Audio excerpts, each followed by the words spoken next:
안녕하세요. 11월 12일 말씀 묵상 시작하도록 하겠습니다. 우리 함께 찬양 주보혈이라는 찬양입니다.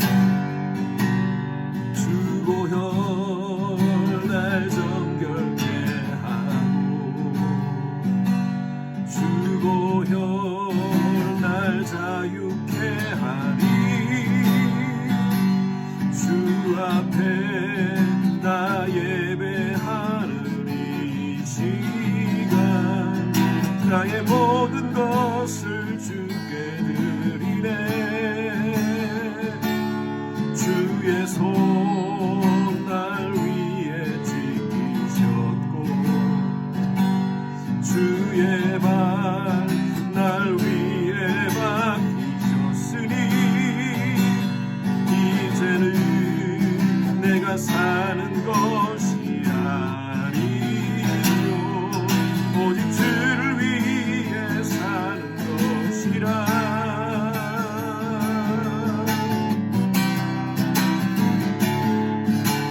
주의 손에 나의 손을 포개고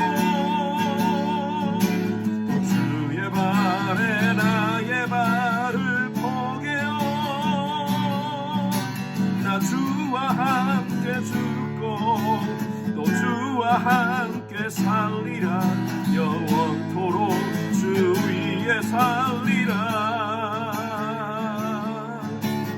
주의 손에 나의 손을 포개고 또 주의 발에 나의 발을 포개어 나 주와 함께 죽고 주와 함께 살리라 영원토록 주 위에 살리라 한번 더 하겠습니다. 주의 손에 나의 손을 포개고 또 주의 발에 나의 발을 포개어 나 주와 함께 죽고 주와 함께 살리라 영원토록 주 위에 살리라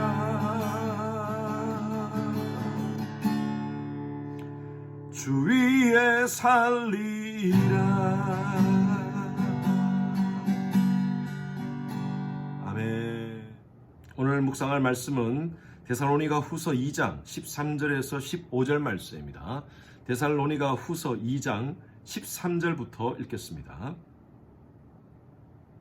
주께서 사랑하시는 형제들아 우리가 항상 너희에 관하여 마땅히 하나님께 감사할 것은 하나님이 처음부터 너희를 택하사 성령의 거룩하게 하심과 진리를 믿음으로 구원을 받게 하심이니 이를 위하여 우리가 복음으로 너희를 부르사 우리 주 예수 그리스도의 영광을 얻게 하려 하심이니라.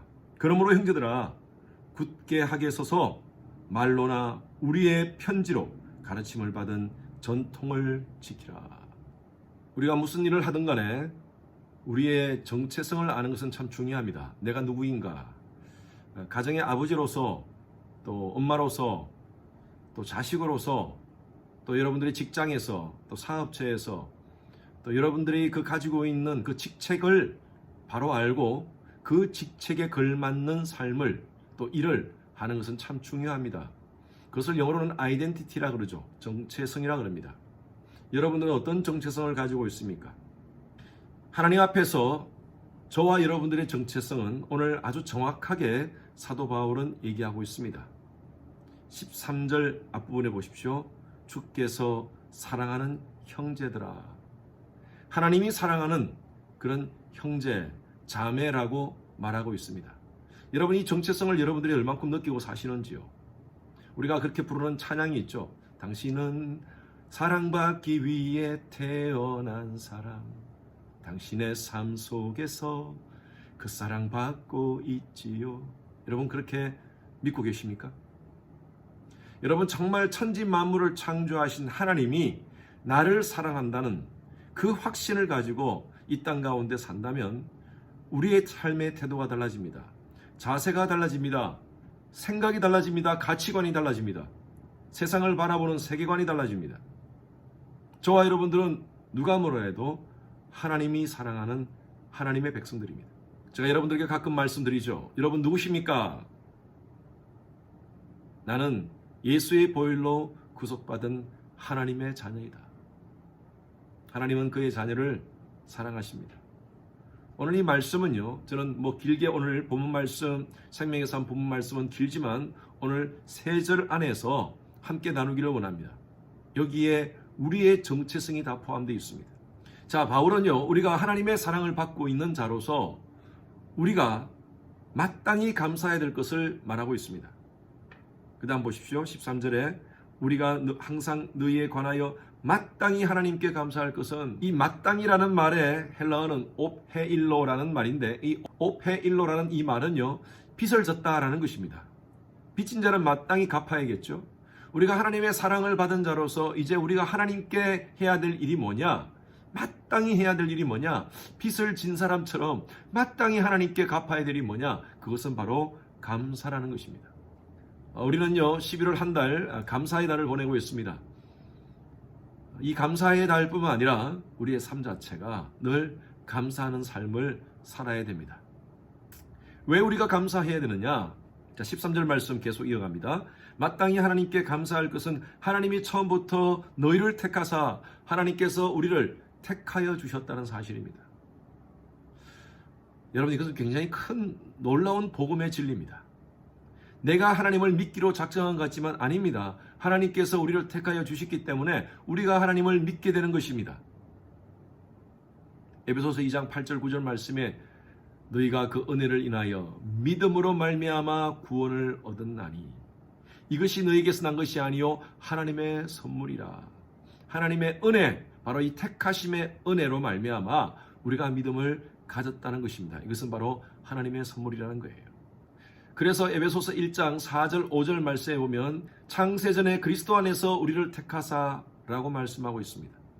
하나님께서 저와 여러분들을 택하셨는데 창세전에 택하셨다는 것입니다. 여러분, 이게 신비 아닙니까? 어머니 뱃속 전부터 하나님께서 저와 여러분들을 택해 주셨다는 사실입니다. 이것으로 인하여 감사하자는 것이죠. 두 번째는요, 그 다음 보십시오. 성령의 거룩하게 하심. 하나님께서 저와 여러분들을 성령 안에서 인쳐 주셨다는 것입니다. 이것을 바로 칭의라 그럽니다. 칭의. 하나님께서 우리를 의롭다라고 인정해 주셨다는 것입니다. 저와 여러분들에게 의로운 구석이 있습니까? 없습니다. 하나님을 믿고 예수 안에서 살겠다고 늘 고백하지만 또 넘어지고 또 넘어지는 죄투성이인 존재입니다. 다른 사람을 용서하겠다 그러고 절대 다른 사람을 비판하지 않겠다 그러고, 지난주 말씀을 듣고 우리가 비판하지 않겠다고 말하지만 또 우리 삶 속에 삶을 살면서 관계 속에서 얼마나 많은 죄를 짓고 사는지 모릅니다. 하나님께서는요, 우리 가지고 있는 죄의 양으로 우리를 판단하지 않고요, 하나님의 일방적인 사랑으로 우리를 판단하신다는 것입니다. 다 용서해 주신다는 거예요. 그래서 늘 여러분들에게 말씀드리죠. 우리는요, 하나님 앞에 설 때 의로운 존재로 서면 안 됩니다. 죄인으로 서야 됩니다.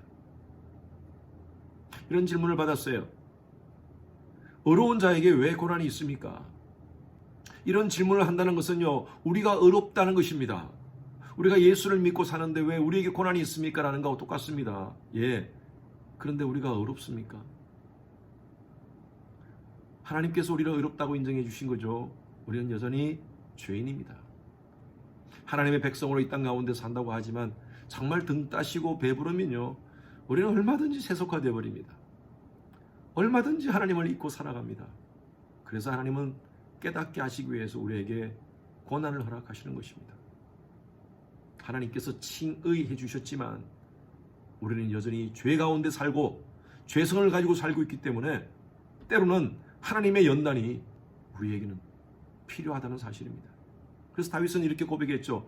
고난받는 것이 내게 유익이라 했어요. 그래서 하나님은 때로는 우리에게 고난을 통하여서 우리에게 깨달음을 주십니다. 거룩한 하나님의 백성으로 살아가라고요. 이것이 감사의 제목이라는 거죠. 성령의 거룩하심과 또 세 번째 감사는요, 진리를 믿음으로 구원받게 하셨다. 말씀을 믿게 됐다는 사실입니다. 얼마나 감사한지 모릅니다. 여러분, 성경이 하나님 말씀으로 믿겨집니까? 여러분, 그렇다면 이건 감사합니다. 얼마나 많은 사람들이 성경이 믿어지지 않는다는 것입니다. 성경이 믿어지지 않으니까 하나님을 믿을 수가 없는 거죠. 성경이 하나님 말씀으로 믿어지고 이 말씀을 통해 때로는 눈물이 나고 때로는 내 마음 가운데 성령의 조명이 느껴져서 감사가 터지고 눈물이 터지고 찬양이 터지고 한다는 것은요, 여러분은 얼마나 큰 은혜인지 모릅니다. 진리를 믿음으로 구원을 받게 하셨다는 사실. 그래서 사도 바울은 이렇게 고백하는 겁니다. 15절에 사랑하는 형제들아, 마땅히 우리가 이것을 감사하자. 우리를 택한 것 감사하고 우리를 거룩히 하신 것 감사하고 진리를 믿게 된 것 감사하고. 그래서 바울이 이렇게 얘기하는 겁니다. 15절에 형제들아, 굳건하게 서서 하나님의 가르침을 지키라. 흔들리지 말자는 거예요. 이 놀라운 천지 만물을 창조하신 창조주 하나님의 사랑을 받고 있는 자들인데 왜 이 세상 조류에 흔들리면서 사느냐. 오늘 이 말씀을 받는 우리 성도님들, 세상은 우리를 얼마나 많이 흔드는지 몰라요. 음란하고 폐역한 이 시대에 세속적인 가치관이 우리를 흔들고 있습니다. 조금만 말씀을 읽지 않고 조금만 기도 생활을 게을리하면요, 우리 속에 어느새, 우리 생각 속에 어느새 세속적인 사고가 흘러들어와서 우리로 하여금 혼동케 합니다. 사단은요, 이 마지막 시대에 우는 사자와 같이 하나님 백성들을 흔들고 있습니다. 여러분들의 개인을 흔들고요, 여러분 가정을 흔들고 교회를 흔들고 있습니다. 우리 하나님께 감사합시다. 우리를 택하여 주신 하나님의 은혜에 감사합시다. 우리를 어렵게 하셔서 거룩게 하신 하나님의 은혜에 감사합시다. 진리를 믿음으로 말미암아 내가 받게 된 것 감사합시다. 하나님의 자녀로 살게 된 것 감사합시다. 하나님의 사랑을 받고 사는 것 감사합시다. 감사하면서 어떤 상황 속에서도 흔들리지 않는 견고한 믿음을 가지고 말씀에 굳게 서서 주님 바라보는 여러분 되시길 주님의 이름으로 축원합니다. 여러분, 믿음에 굳게 서시기 바랍니다. 기도하겠습니다. 하나님 감사합니다.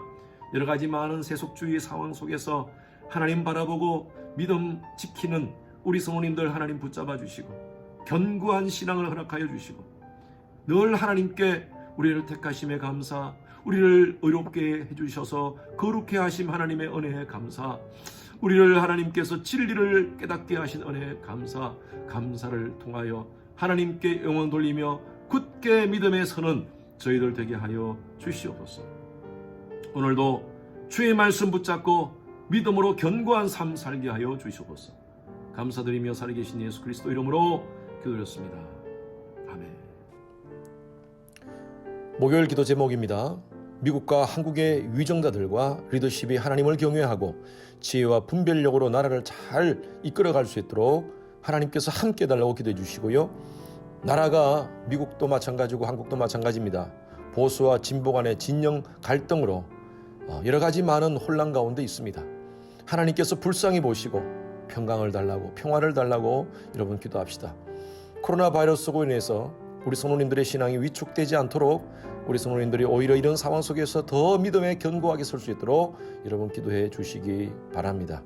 우리 윤성철 선교사님, 김영수 간사님, 또 김영섭 선교사님을 위해서 중보하며 기도하시겠습니다.